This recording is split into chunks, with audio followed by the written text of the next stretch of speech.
Bersadanya warga Sumatera Selatan yang minta dipulangkan dari Kamboja, Disnaker Trans Sumsel akan mendalami terlebih dahulu prosedur keberangkatan melalui jalur ilegal ataupun ilegal hingga sampai ke negara Kamboja. Assalamualaikum warahmatullahi wabarakatuh. Adanya dugaan warga Sumatera Selatan yang berada di Kamboja kembali meminta bantuan pemerintah Sumatera Selatan agar dapat dipulangkan ke Indonesia. Warga Sumsel tersebut mengaku berasal dari Palembang dan berdomisili di Kabupaten Musi, Rawas Utara. Pada rekaman video yang beredar di media sosial, apabila batas waktu pada tanggal 15 Mei 2026 warga Sumsel tersebut tidak dipulangkan, maka terancam akan dideportasi.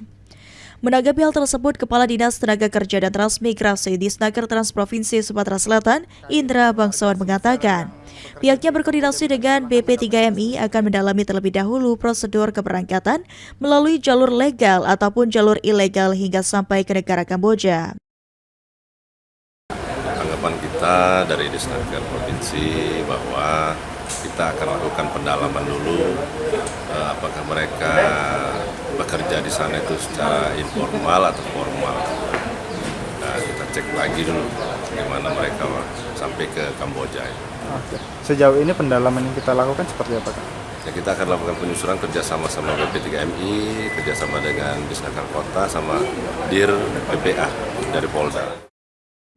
Selain itu, Indra mengimbau kepada warga Sumsel yang akan bekerja ke luar negeri untuk melakukan pengecekan terlebih dahulu perusahaan penerima kerja.